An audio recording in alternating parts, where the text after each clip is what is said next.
retrouve pour une nouvelle vidéo et il s'agit cette fois d'un avis lecture sur celle que j'ai faite pendant le Cold Winter Challenge 2023. Je vais diviser la vidéo en deux parties. Comme d'habitude, il y avait 13 catégories, donc j'en fais 6 cette fois et j'en ferai 6 dans une seconde vidéo pour que la vidéo ne soit pas trop longue. La thématique pour ce Cold Winter Challenge 2023, c'était un Noël avec Dickens qui avait lieu du 1er décembre au 28 février. C'était la première édition organisée par Elise de A Book and a Cup. J'ai beaucoup aimé ce qu'elle nous a proposé. Et on commence tout de suite avec la première lecture qui est un e-book que je vous affiche ici. Et si on dépliait les étoiles d'Erika Boyer, ça se passe à la période des fêtes. Ça, je l'avais mis donc pour le menu un Noël avec Dickens, la sous-catégorie Christmas Cracker, avec comme thématique cadeaux, surprises et vœux. Et le mot vœux rentrait totalement dedans, surprise aussi et même un petit peu cadeau. On est ici dans un tome 2 où on va suivre en fait Sora et Elliot. C'est bien ça, c'est Elliot. En fait, dans le tome 1, Sora était le meilleur ami d'Elliot et Elliot était secrètement amoureux de Sora. Il pliait des étoiles tout au long de l'année. Je ne sais plus si c'est sa maman ou si c'est même Sora qui lui avait dit de faire cette chose. Mais en tout cas, voilà, il a une jarre où il plie des petites étoiles dans l'année et il est censé en déplier à la fin de l'année ou à une période. Et Sora lui a proposé de prendre sa jarre, d'en déplier un par jour, du 1er décembre jusqu'au 24 décembre. Ça, c'était pour la première année. Et on se rend compte au fil du roman que c'est une romance MM, puisqu'en fait, Elliot est secrètement amoureux de Sora. Et il n'osait pas le lui dire. Et plus on va avancer dans l'histoire, là c'est le tome 2, plus on comprend que Sora aussi a des sentiments pour Elliot. Et voilà, ça finit par faire un couple à la fin du tome 1. Là, nous sommes dans la suite. Et nous sommes dans l'année du bac, si je ne me trompe pas. Oui, voilà. Que fera-t-il après le bac? Les questions, les changements, comment va évoluer la relation amoureuse entre ces deux jeunes gens? Qu'est-ce qu'ils vont faire comme études chacun? Est-ce qu'ils seront ensemble ou séparés? C'est plein de questions que se pose Elliot. Et du coup, dans le tome 1, on dépliait des étoiles. Et si je me rappelle bien, parce que ça fait donc un moment que j'ai lu, dans ce tome 2, on va replier des étoiles. Voilà, on nous dit bien 25 jours, 25 vœux, 25 raisons d'être heureux. Est-ce que plier des étoiles va aider Elliot dans ses pensées? Parce que ça va au-delà de sa relation, c'est aussi quel métier il veut faire, ça je me rappelle très bien. Il est un petit peu perdu, Elliot, c'est un grand amoureux de Noël aussi. Il tient un vlog, un petit blog, ça je me rappelle très bien, où il parle de Noël tout au long de l'année, tout ça. Et à un moment donné, cette année-là, en cette période de fête de fin d'année, il y a un haters qui va se rabouler sur son vlog et laisser des commentaires qui font de la peine à Elliot. Donc Elliot se pose déjà des questions sur sa romance, sur ce qu'il va faire comme métier, sur la vie en général, sur la sexualité aussi d'ailleurs, parce qu'ils ont 17 ans, ils sont en couple depuis une année pratiquement. Et voilà, il y a cette personne qui vient un peu perturber l'équilibre d'Elliot qui est déjà fragilisé. Et Sora, les parents d'Elliot, vont essayer de l'aider comme ils peuvent. Je me rappelle qu'il y a la famille de Sora aussi qui revient dans ce roman, parce que ses parents sont des grands voyageurs, ils ne sont pas souvent là. C'est son frère et sa sœur à Sora qui s'occupent de lui. Et là, ils reviennent. Et du coup, il faut aussi que Sora réapprenne à vivre avec eux. Il faut que Elliot les apprivoise aussi à quelque part, même s'ils se connaissent depuis des années, ils savent très bien que Elliot et Sora étaient amis, que Sora va souvent chez son pote pour manger, etc. Et voilà, parce que oui, les parents, ils partent à l'autre bout du monde, des fois pendant des mois, ils ne voient pas leurs enfants, et c'est juste un appel de temps en temps. Voilà, c'est un genre de parents. Après, il y en a qui sont comme ça, il y en a qui voyagent, mais il y en a qui prennent quand même un peu plus de nouvelles de leurs enfants. Eux, c'est vraiment de temps en temps un appel ou un email, quoi. Mais moi, j'ai beaucoup aimé. Je lui ai mis un 19 sur 20. C'est un mini coup de cœur. J'aime beaucoup cette duologie. Je crois que c'est qu'une duologie. Oui, je vois qu'il n'y a pas d'autres tomes. Qu'a fait Erika Boyer parce qu'elle met dans les deux tomes des questions LGBT, déjà, forcément, puisqu'Elliot est de toute façon amoureux de Sora, mais qu'au début, Sora ne sait pas. Et après, dans ce tome 2, il y a toutes les interrogations qu'ils se posent. Comme je vous ai dit, ça fait une année qu'ils sont ensemble. Ils envisagent de passer à l'étape suivante. Ils commencent un petit peu à faire des câlins un peu plus sexy, mais ils n'ont pas encore franchi l'étape. Et oui, Elliot se pose plein de questions sur si ça va être bien, si ça va pas briser quelque chose entre eux, comment ça sera après avec le bac, comment va être leur vie. Bref, il est très angoissé. Et j'aime beaucoup parce qu'à quelque part, je pense qu'il y a des jeunes personnes de 17 ans à l'année du bac qui éprouvent certainement ça. Je ne sais plus avec qui j'en parlais une fois, mais j'ai déjà entendu des gens dire, on nous demande de choisir à 16, 17 ans, 18 ans ce qu'on veut faire toute notre vie. En Suisse d'ailleurs c'est pareil, hein. Il faut aller maintenant dans une filière à l'école vers 14 ou 15 ans je crois. Il faut déjà choisir une filière. Il y en a 2 ou 3. Selon la filière que vous choisissez, vous pourrez vous orienter vers tel style de métier ou tel style. Mais en fait, 14, 15, 17 ans, 18 ans même, est-ce qu'on sait vraiment ce qu'on veut faire à cet âge-là? Voilà, plusieurs fois j'ai eu parler avec des gens qui disaient, mais à 18 ans, je ne savais pas ce que je voulais faire. J'avais une idée, mais est-ce qu'on est sûr de son choix? Il y en a qui font des reconversions même à 30 ans, à 40 ans. Donc, demander à quelqu'un à 17 ans, voilà, tu veux faire quoi comme métier, tu veux faire quoi comme étude, ton bac, ton machin, c'est pas forcément évident. Et je trouvais que l'autrice a très bien retranscrit donc toutes ces questions sur les études, sur le métier qu'on veut faire, et sur sa relation amoureuse, et même la relation parentale, et même juste sa confiance en lui. Puisque comme je vous dis, c'est un accro à Noël, il tient ce blog que tout le monde apprécie, mais il a un haters, ou une haters, je ne sais pas, qui vient lui pourrir son blog et les fêtes de Noël. Et littéralement, je me rappelle à un moment donné, le pauvre Elliot, eh bien, Noël n'a plus, pourtant on est donc du 1er au 25 décembre, hein, eh ben, ça n'a plus la même saveur. Ça n'a plus la même saveur parce que cette personne l'a dégoûté, lui a fait perdre un peu cette confiance en lui. Déjà, pas forcément une grande confiance, comme vous l'avez compris, mais le peu qu'il en avait. Et sa famille essaye de l'aider, son amoureux. Même, je crois, le frère et la sœur de Sora rentrent dans le jeu, tout ça. Non, franchement, c'est une lecture doudou. Vous n'allez pas vous n'allez pas avoir des gros retournements de situation.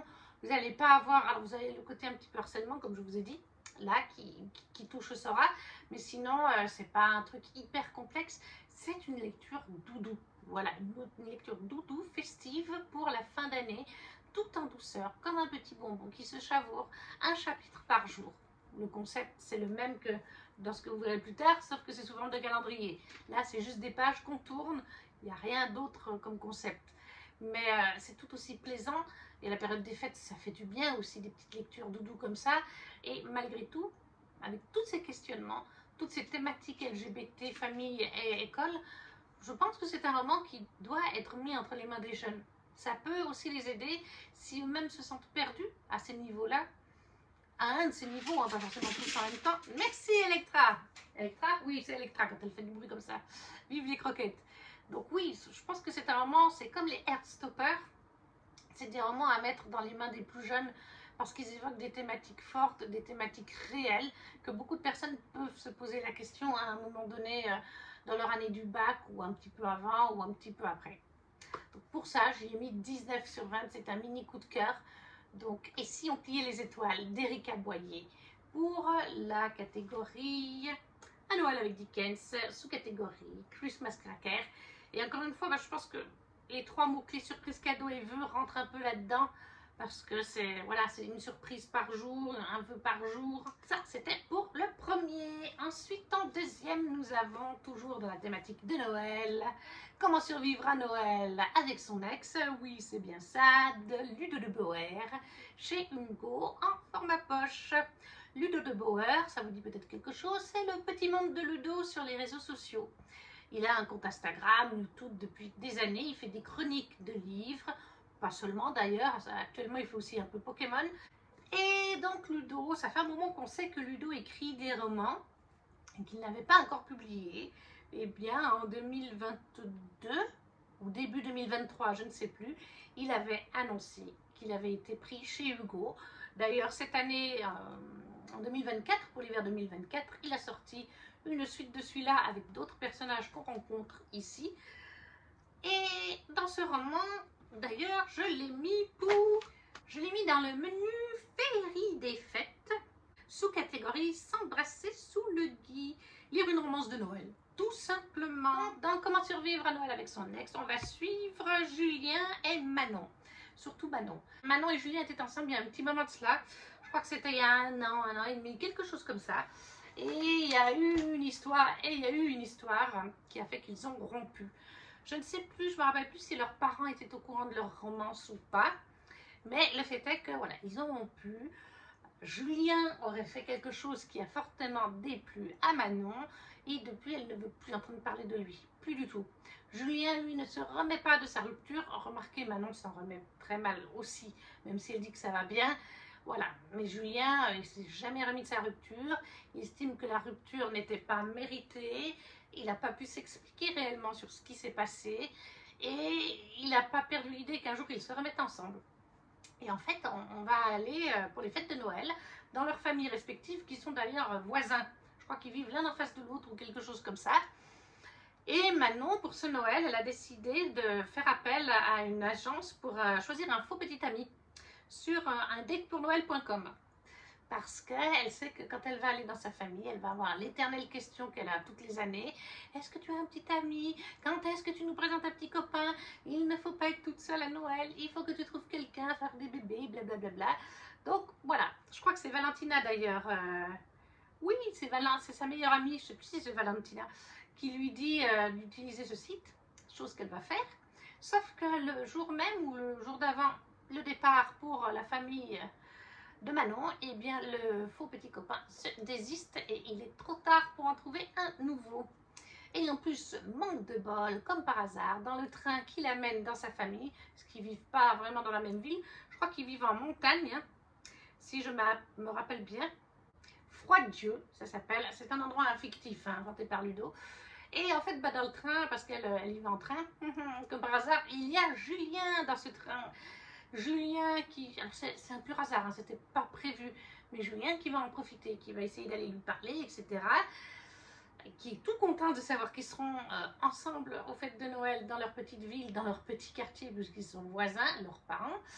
Et lors du dîner, le premier soir, eh bien, à un moment donné, il y a les éternelles questions. Et Manon en a ras la casquette de ces questions. Et elle finit par sortir, juste pour embêter Julien, c'est ce qu'elle croit, qu'elle sort avec lui. Donc en fait, c'était l'idée du siècle, oui mais non, parce que comme les parents s'entendent très bien, eh bien Julien, viens manger le petit déjeuner, Julien, viens souper à la maison, Julien, viens dormir à la maison avec ta chérie et tout ça, alors que techniquement, ils sont toujours ennemis, techniquement, puisque elle, c'est comme ça qu'elle le considère, c'est pas le cas de Julien, mais au début, oui, c'est un enemies to lovers, à quelque part, elle ne peut plus le voir en peinture depuis le sale coup qu'il lui aurait fait. Et c'est aussi un troupe de fake dating et de back together, je ne sais pas comment on peut dire ça, puisqu'il l'était déjà avant. J'ai beaucoup aimé en fait cette romance, je l'ai trouvée hyper rigolote. C'est pas un coup de cœur, je lui ai mis je crois 18, je vais vous dire ça. Voilà, je lui ai mis 18, mais ça reste une très bonne lecture. 18 sur 20, pour moi, c'est presque un mini coup de cœur. J'ai beaucoup aimé, en fait, tout cet aspect, justement, du fait que dans les romances de Noël, c'est souvent un enemies to lovers ou alors un fake dating. C'est le cas, un petit peu, je vous dis, surtout le fake dating, puisque ben, le pauvre Julien, quand Manon dit ça le premier soir, tout de suite, les parents vont le chercher, ou je ne sais plus comment ça se passe, ou le lendemain matin, elle n'a même pas eu le temps de le prévenir, de lui dire « Julien, je t'ai fait passer pour mon faux petit ami », que en fait les parents se sont précipités sur lui. Mais il a très bien compris ce qu'elle a fait, et en fait il joue le jeu tout de suite. Parce qu'en fait il se dit bah, « ça va me permettre de la récupérer. Je vais pouvoir lui faire des soirées ou des sorties, elle sera obligée d'accepter, surtout si je propose devant ses parents ou devant les miens. » Et du coup, ça va me permettre de recréer des liens avec elle et peut-être de pouvoir m'exprimer sur ce qui s'est vraiment passé, sur le quiproquo. Si, est-ce que c'en est un pas d'ailleurs, ça je ne vous dirai pas. Et j'ai beaucoup aimé, voilà, oui, certes, le enemies to lovers ou le gros fake dating, là c'est le cas, mais dans les romances de Noël ou les téléfilms, mais on a moins cet aspect, on a été ensemble dans le passé, on s'est séparés, on essaye de se remettre ensemble. Ça, c'est quand même moins présent. Et de mélanger les trois petites choses ensemble, ça donne quelque chose d'assez original que je n'avais pas encore lu parmi toutes les romances, et j'en lis quand même 4-5 par année, que j'avais pas encore lu ce mélange-là, avec une petite dose d'humour et beaucoup de côté de Noël. Après, c'est pas non plus omniprésent, mais c'est bien là. On est vraiment dans cette ambiance. Ludo, il adore Noël. C'est sa fête préférée, c'est sa période de l'année préférée. Ça se ressent quand il écrit, surtout là. C'est vraiment sympa. On est plongé dedans. On est plongé dans cette romance. On a envie que les deux se parlent enfin et de savoir le fin mot de ce qui s'est passé. On le découvre petit à petit au fil du roman. Ce qu'il s'est passé la fameuse journée et les choses qui en ont découlé. Moi, j'ai beaucoup aimé. C'est très court, ça s'est lu très vite. C'était bien écrit. Moi, j'ai vraiment bien apprécié l'écriture de Ludo. En plus des romances et des romances de Noël, encore plus écrites par un homme, bah, c'est ma première. Et même une romance tout court, c'est ma première. Je n'ai encore jamais rien lu qui soit écrit par un homme juste au niveau romance. Et j'ai trouvé qu'il maîtrisait bien son sujet.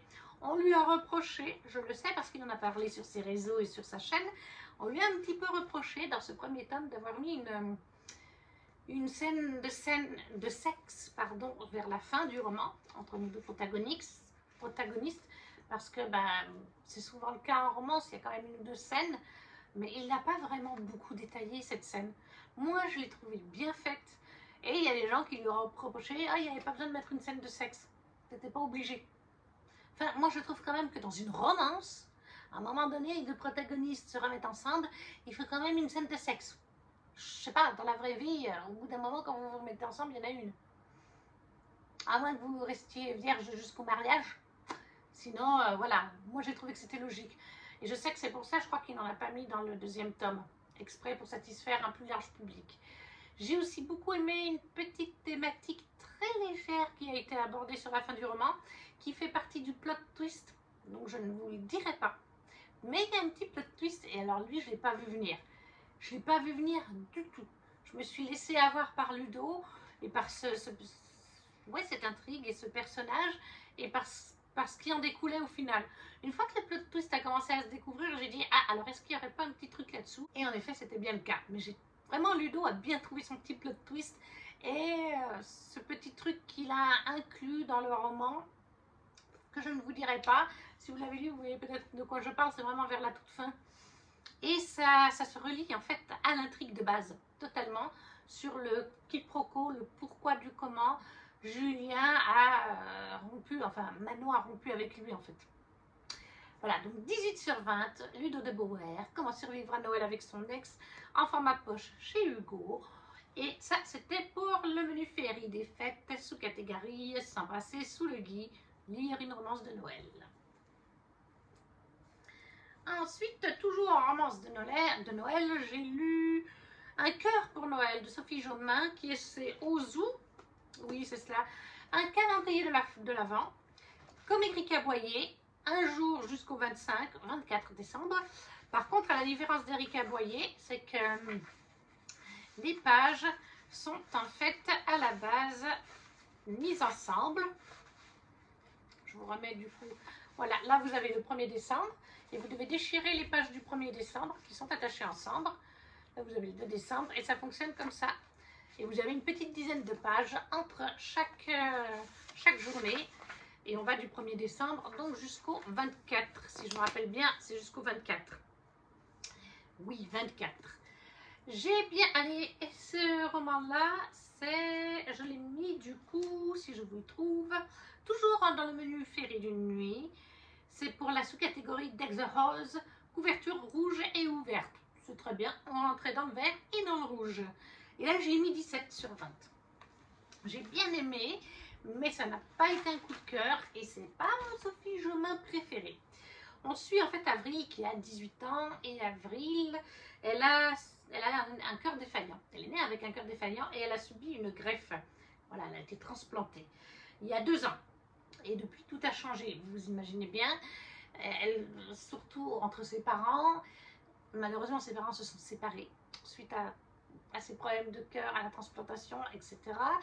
Sa maman est surprotectrice, là où son papa est un peu plus cool, zen, relax. Mais du coup, comme elle vit avec sa maman, elle-même est sur tension, c'est le cas de lui dire.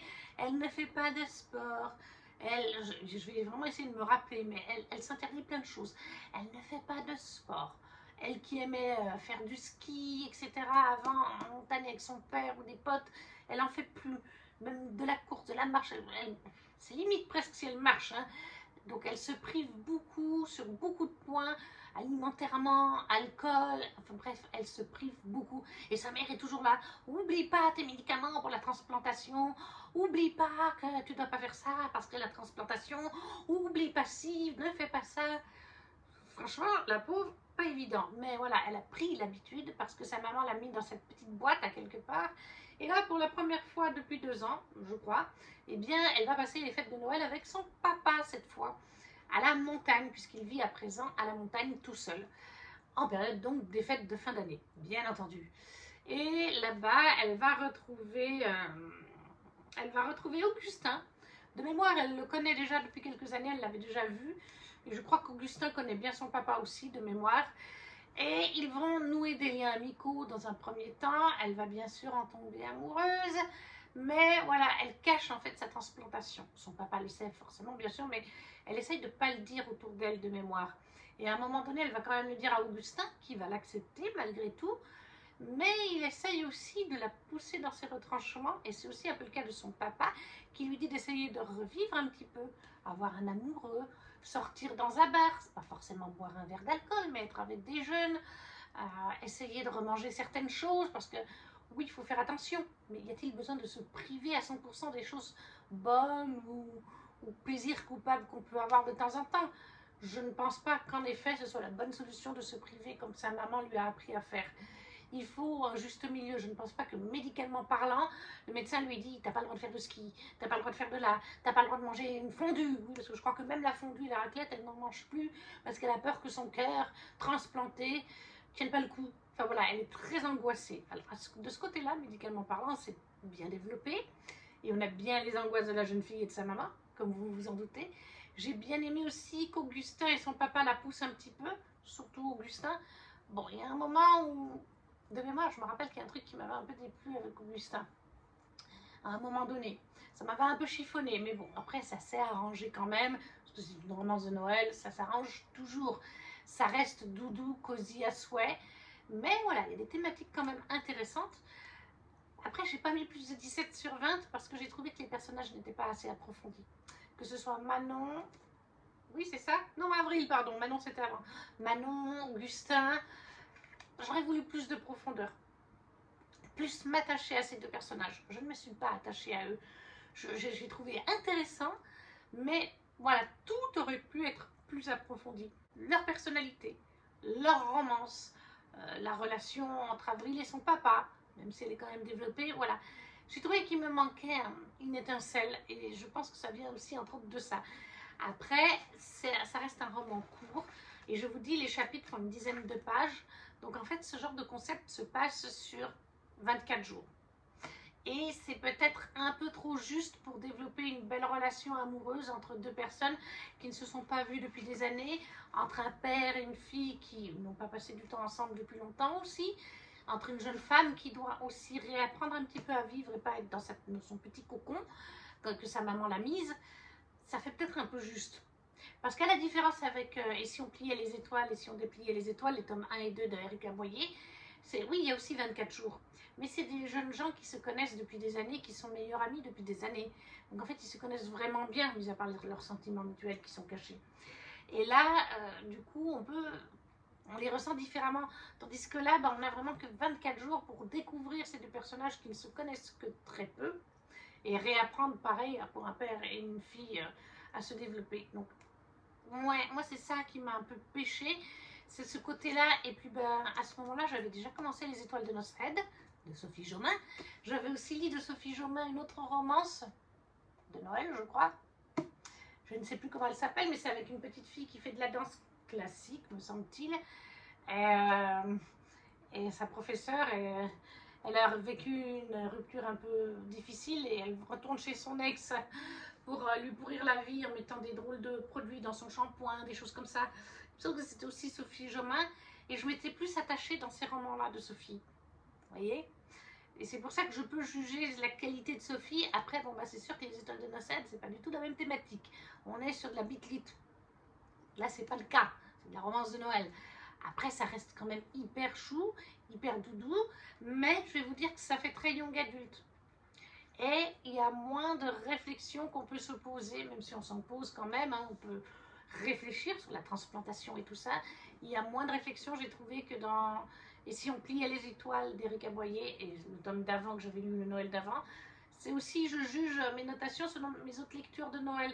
Et là, ouais, vous voyez, je vous dirais que oui, vous pouvez le mettre dans les mains d'un young adulte et d'un ado, sans problème, mais il n'y a pas autant à les faire réfléchir ou à les aider que ça a été le cas avec la biologie d'Erika. Vous voyez. C'est pour ça que j'ai mis 17. Voilà, j'ai comparé toutes mes romances de Noël cette année-là. Mais bon, ça reste une très bonne note, c'est un bon moment. Et puis le concept de calendrier est aussi bien sympa. Difficile de se retenir, de ne pas déchirer les pages du jour d'après, quand vous êtes lancé dans l'histoire. Mais j'ai réussi à tenir. Un quart pour Noël de Sophie Jomas chez Ozu.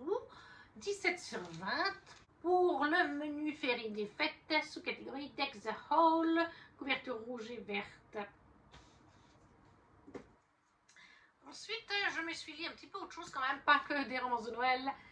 Gaël d'Alexiane Delis aux éditions Plume Blanche. Et lui, il était pour le menu Froid polaire, la sous-catégorie Marché dans la neige, avec Nature Eating, grands espaces, nature. Gaël, c'est en fait le spin-off de la duologie de Tiziri d'Alexiane Delis, toujours chez Plume Blanche. Surtout du tome 1 en fait, de Tiziri, comme on le découvre au fil de notre lecture. En fait, dans Tiziri, la duologie, on est du point de vue de Tiziri. Et dans ce tome spin-off, on est du point de vue de Kael, dans l'équivalent du tome 1. On va suivre Kael avant sa rencontre avec Tiziri. On le suit au présent. On va donc découvrir qu'est-ce qui l'a amené à faire ce qu'il a fait avec Tiziri dans le tome 1. C'est-à-dire à la retenir, entre guillemets, pas prisonnière, mais oui, à la retenir prisonnière à certains temps, et après à essayer de lui apprendre sa culture, son peuple, pourquoi il l'a fait, et on va aussi avoir des flashbacks, en fait, de Kael, puisque comme Kael l'a révélé, il me semble qu'il l'a révélé dans Tiziri, il ne se souvient pas de certaines choses quand il était plus jeune, liées aux humains, parce qu'en fait, on est sur notre planète, enfin, c'est le speech de base de Tiziri, on est sur notre planète et un jour, les écomères, un peuple extraterrestre, a débarqué sur Terre et a terraformé. Voilà, quand je parle de T-H-I-Z-I-R-I, l'autre sur la tablette me croit que je parle de S-I-R-I. Bref. Et donc, oui, les écomères ont débarqué sur Terre et ils ont terraformé la Terre avec leurs vaisseaux spatiaux, soi-disant. Et du coup, la planète Terre, la nature surtout, est devenue hostile à l'être humain. Les plantes, les animaux. Littéralement, vous avez tout d'un coup, à un moment donné, Tiziri, c'est une chasseuse. Hein, et à un moment donné, elle chasse et il y a des plantes qui lui mettent des grandes plantes avec des grandes feuilles immenses qui lui mettent des coups dans la tronche. Vas-y, prends-toi une tarte en pleine tronche pour la ralentir, pour l'embêter, parce que les plantes sont du côté des écomères, comme donc tous les animaux qui sont aussi de leur côté. Et Kael est le chef des écomères, en tout cas d'un des peuples écomères, parce qu'ils sont plusieurs peuples, hein, c'est pas tous au même endroit qu'ils sont répartis. Kael est le chef, mais je crois que c'est le chef suprême, oui, parce que Kael est relié à... je ne sais plus s'il est relié à Vavray ou à l'autre, mais il est relié à une entité de plantes, à une entité de la planète. Il y a les plantes ont une mémoire, les plantes ont... C'est très avatarien. Voilà, si vous connaissez Avatar de James Cameron, vous retrouvez vraiment des vibes dans cette, du coup, trilogie, duologie plus ce spin-off. Parce que, oui, les plantes sont vivantes, tout comme les animaux, ont des pensées, ont des émotions, et Kael est relié à l'entité suprême, une des deux entités suprêmes de la planète, tout simplement. Et en fait, il a perdu sa mémoire de quand il était jeune, comme je vous ai dit. Et en fait, vous avez des flashbacks tout au long du roman. Je crois qu'ils sont en italique quand c'est les flashbacks. Du coup, ça nous permet de comprendre les relations des écomères avec les êtres humains avant la naissance de Tiziri, bien avant. C'était bien avant que ses parents se rencontrent même, hein, à Tiziri. Pour vous dire, vous voyez, je crois que c'est quand son papa était petit. Son papa ou sa maman? Je crois que c'était son papa. Donc ça date d'il y a très longtemps. On découvre du coup comment ça s'est passé entre les écomères et les humains. On le sait dans la duologie. On nous explique qu'il y a eu des couacs entre eux, qu'au début ils se parlaient, etc. Et puis il y a eu ces couacs. Donc là, on les découvre. On découvre vraiment comment ça s'est passé. On découvre du coup ce que veut faire Kael. On comprend ce qu'il a voulu faire du coup vis-à-vis du tome 1. Il s'arrête ce tome vraiment à la fin du tome 1. C'est pratiquement au même endroit qu'à la fin du tome 1 de Tiziri. Après, de toute façon, il me semble que dans le tome 2, voilà Siri, dans le tome 2, il me semble qu'on avait des points de vue de Kael, justement. J'ai beaucoup aimé. De toute façon, ces 3 tomes, je les ai adorés. Moi, j'adore Avatar et j'adore la nature, j'adore les animaux. Donc, j'ai adoré Tiziri, qui est en fait une jeune femme albinos, et même au sein de son peuple, c'est mal vu. Donc, ce côté un petit peu raciste, parce que bah, c'est une albinos, alors que les survivants de la planète Terre sont tous un petit peu de couleur, parce qu'on est censé être, Tiziri nous explique qu'on est censé être à quelque part en Afrique. Donc voilà, les êtres humains survivants sont de couleur, et elle, c'est une albinos, les cheveux blancs, la peau blanche. Kael, ils ont tous des masques, ils sont humanoïdes, très proches de nous, mais pas complètement comme nous, ça reste des extraterrestres. J'ai adoré. J'ai adoré comment on explore ça, et Kael, bah c'est un 18 sur 20, c'est un mini coup de cœur, mais c'est pas un 20 sur 20 dans le sens où on revit quand même beaucoup des choses du tome 1. Donc, on les connaît ces choses. Mais tout l'aspect, il y a des scènes qu'on n'a pas vues dans le tome 1 puisqu'on est du point de vue de Kael, et toutes celles du passé nous apportent des compléments d'informations. Et puis Kael, c'est un personnage attachant qu'on ne peut qu'aimer aussi, tout simplement. Voilà, moi c'est vraiment une saga que je conseille d'Alexiane, surtout si vous aimez Avatar. Comme je vous dis, il y a des vibes, vous allez forcément en retrouver. J'ai vraiment adoré cette saga, j'ai adoré la plume d'Alexiane de Lys. Les chapitres, encore une fois, ne sont pas trop longs. Je crois qu'ils font même pas une dizaine de pages, hein, ça dépend. Je vais essayer de regarder là pour vous dire. Page 105 et page 113. Voilà, donc là, ça fait même pas 10 pages. Donc ça se lit vite. C'est une plume agréable, fluide. On est bien immergé dans l'univers, dans les émotions des personnages, dans les différentes relations des personnages. Parce qu'il y a d'autres personnages qui se grappent, même dans ce tome d'ailleurs, il y a d'autres personnages. Et ça nous permet d'ailleurs de découvrir comment Kael a géré certains aspects. Vers la fin du tome 1, comment certains personnages se sont inclus dans le lot. Non, vraiment, ça c'est une pépite de chez Plume Blanche. La duologie de Tiziri et son spin-off Kael, je ne peux que vous les recommander. D'ailleurs, la duologie de Tiziri a gagné des prix, différents prix dans des salons littéraires. Donc c'est la preuve que c'est un petit bijou. De Kael d'Alexiane de Lys, 18 sur 20 aux éditions Plume Blanche. Pour le menu froid polaire, oui c'est ça, sous-catégorie marché dans la neige, nature eating, grands espaces et nature, ça rentre tout à fait. Il nous reste 2 livres et du coup il nous reste La Grimoire d'Elfie, le tome 3 d'Audrey Alouette, Minnie Ludvin et Arleston, qui s'appelle Malaventure en pain d'épices, et c'est paru chez Dracourt. C'est un tome 3, donc c'est une BD, les BD ça va vite, hein, à peu près 80 pages. Mais du coup, dans ce tome 3, je l'ai mis pour le menu un Noël avec Dickens, la sous-catégorie l'arbre de Noël, avec les mots-clés amitié, groupe, famille, célébration aurait bien été aussi. Et dans ce tome 3, en fait, dans les Grimoires d'Elfie, on suit une petite fille, on la voit beaucoup passer cette BD quand même, une petite fille qui a 2 sœurs, 2 grandes sœurs, c'est la plus jeune des 3 sœurs, et en fait, elles ont perdu leur maman dans un incendie il y a plusieurs mois de cela. Et elles héritent chacune d'un petit objet de leur maman, c'était surtout son testament. Et Elfie, elle hérite d'un journal qui a appartenu à sa maman, journal intime, journal pour écrire, il est vierge. Et en fait, Elfie se rend compte, il y a des pierres en plus sur le dessus, elle se rend compte que quand elle écrit dans le livre, l'encre est absorbée par le livre, je crois d'ailleurs que les pierres s'allument, quelque chose comme ça. Et en fait, si elle pose un origami sur le livre, le lendemain matin, l'origami s'est transformé en la chose vivante, magique, que représente l'origami. Donc dans le tome 1, je ne sais plus, je ne retrouve plus quel est le petit animal de ce tome. Mais voilà, donc ça c'est la base. Et Elfie, elle vit avec ses deux sœurs dans un bus, des bus londoniens à 2 étages.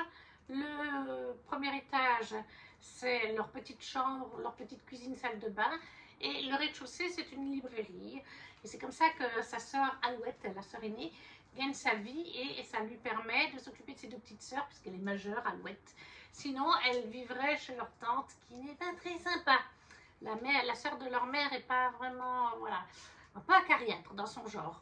Et là, on est dans le tome 3, et dans le tome 3, ça se passe à la période des fêtes de fin d'année. Ça allait très bien pour le Cold Winter Challenge. Ça se passe dans un petit village d'Alsace, où on découvre, comme dans chaque tome, donc un village de France, et on découvre un peu sa culture, comment il fonctionne, et là, on est sur les mythes, légendes, enfin, ouais, sur le folklore alsacien, tout simplement. Vous avez une maman et sa fille, d'ailleurs, qui sont présentes dans le récit pour ce tome-là. Et elles tiennent, je crois qu'elles tiennent une pâtisserie ou quelque chose comme ça. Et on a bien sûr tout l'aspect pâtisserie alsacienne qui est évoqué. J'adore cette saga. Il y a toujours une ou deux petites thématiques comme ça dans chaque tome. Il y a aussi des choses vis-à-vis des sœurs parfois, de leurs liens et des liens d'amitié avec d'autres personnes. C'est vraiment une saga que j'apprécie énormément, qui est doudou à souhait. J'adore les couleurs qui sont mises pour cette saga. Les traits de dessin aussi, je les adore. Et puis là, en plus, on est dans un tome de Noël, quoi. Que demander de plus? J'essaye de ne pas perdre le pain d'épices. Non, je veux des pains d'épices. Marque-page, parce que Chiara est en train de la lire quand elle vient à la maison. Et voilà, une petite planche en hiver. Moi, ça, c'est toujours 20 sur 20. C'est toujours un coup de cœur. Pour l'instant, j'ai jamais été déçue, le moins du monde, des grimoires d'Elfie, du grimoire d'Elfie. J'adore ces 3 sœurs, j'adore Elfie. Vraiment, c'est une saga chère à mon cœur. Ça, c'est quelque chose que je vais garder, ça, je vous le garantis. Donc, les grimoires d'Elfie, d'Arleston, Mini Luvin et Alouette, paru chez Draco. 20 sur 20, vous vous en doutez. Dans le menu, un Noël avec Dickens. Et c'était donc pour l'arbre de Noël, famille, amitié et groupe. Le dernier livre de cette update, c'est Les contes et légendes de l'hiver par Artemisia. Non, pas du tout. Oui, Artemisia, Claire Conan et Vanessa Calico aux éditions du Héron d'Argent. Une magnifique édition. Beau livre, encore une fois, en relié. Ça, c'est les livres du Héron d'Argent. Ils sont toujours comme ça, les beaux livres du Héron d'Argent. Et c'était pour le menu froid polaire. Le menu froid polaire. Et du coup, c'est pour la catégorie la magie de l'hiver. Tous les mots-clés rentraient. Être du folklore hivernal, nordique, contes et légendes de Noël et de l'hiver. Et j'ai mis 20 sur 20. C'est un coup de cœur. De toute façon, les beaux livres du Héron d'Argent, c'est souvent 18, 19, 20. Mais le plus souvent, c'est 20. Déjà, rien que la beauté des objets livres. Regardez-moi ça, la page de garde. Je ne sais pas si c'est la même. Oui, c'est la même. Mais c'est des livres absolument magnifiques. Vous avez des pages de texte entièrement. Ils sont magnifiquement faits. Ça fait de magnifiques illustrations des fois en pleine page. Voilà, vous avez des petits dessins parfois. Vous avez des petits encarts. Voilà, il n'y en a pas. Et des fois, il y a des petits encarts. Mais je crois que peut-être dans celui-là, il n'y en a pas forcément. Mais j'ai adoré ce roman. On est vraiment avec les contes et légendes, c'est comme le dire, des différents pays. Vous allez passer par la Russie, vous allez passer par la Norvège, Suède, Finlande, le Canada, l'Alaska. Voilà, tous les pays par là-bas du Nord, vous avez des mythes et légendes, des contes et légendes de ces régions. Il y en a qui sont connus. Il me semble qu'il y a la Reine des Neiges, hein, à un moment donné. Oui, bah oui, par exemple, là, vous avez la Reine des Neiges, comme je vous ai dit. Là, une illustration de la Reine des Neiges, qui va d'ailleurs avec la couverture. Et vous en avez d'autres que je ne connaissais pas forcément, vous non plus, j'imagine. Donc c'est vraiment un bel objet livre, ça vous permet de découvrir les contes et mythes et légendes de ces pays-là, tourné à la sauce, bien sûr, du Héron d'Argent. mais qui restent, parce que c'est résumé, hein, il y en a, ils durent plus longtemps que 2-3 pages comme ils le font. C'est un condensé, hein, du coup, qu'ils font de ces histoires, mais non, il y a un magnifique ouvrage, j'ai adoré le découvrir. Il peut aussi très bien convenir celui-là pour des enfants de 10-11 ans, comme Chiara et Raphaël, moi je leur laisse à disposition. Après, bon, les contes et mythes et légendes, c'est un petit peu comme, j'en ai un, du Héron d'Argent, c'est des contes aussi, et des fois les contes, ils ont des doubles sens. Et les enfants ne comprennent pas forcément les doubles sens encore à cet âge-là, là où nous, on va pouvoir peut-être les comprendre selon comment c'est tourné. Parfois, ça peut m'arriver de ne pas comprendre le double sens, mis à part ça. Mais voilà. Et puis, c'est pas toujours très positif. Hein. C'est un peu comme avec les contes de Grimm, il y a des fois, c'est pas très positif. Mais voilà, c'est magnifiquement illustré, des belles histoires, des beaux contes à découvrir, un pur moment de plaisir, comme d'habitude, avec les beaux livres du Héron d'Argent. Je peux pas vraiment beaucoup vous les développer parce que c'est plein de contes différents. Il y en a des fois, c'est sur une page avec une illustration. Des fois, ça peut durer 4-5 pages, comme le conte de la Reine des Neiges. Mais du coup, je peux pas, voilà, c'est un résumé global. Les contes et légendes de l'univers de Artemisia, Claire Conan, Vanessa Calico, aux éditions du Héron d'Argent, comme je vous ai dit, le menu froid polaire, et pour la catégorie la magie de l'hiver, tous les mots-clés rentrés. Être du folklore hivernal, nordique, contes et légendes de Noël et de l'hiver. 20 sur 20. Coup de cœur. Et voilà, nous en avons fini pour cette update avec 6 lectures. Il y en aura 7 pour le prochain. Des romances de Noël, 1 ou 2 livres en dehors de Noël, parce que bon, on va pas lire que du Noël. Si vous avez lu certains de ces livres ou qu'ils vous font envie, n'hésitez pas à me le dire en commentaire. Si vous ne savez pas quoi mettre le petit emoji avec le petit pouce, ça soutient la chaîne. À la partager aussi si le cœur vous en dit. Et nous, on se retrouve très vite pour une prochaine vidéo. Ciao, ciao!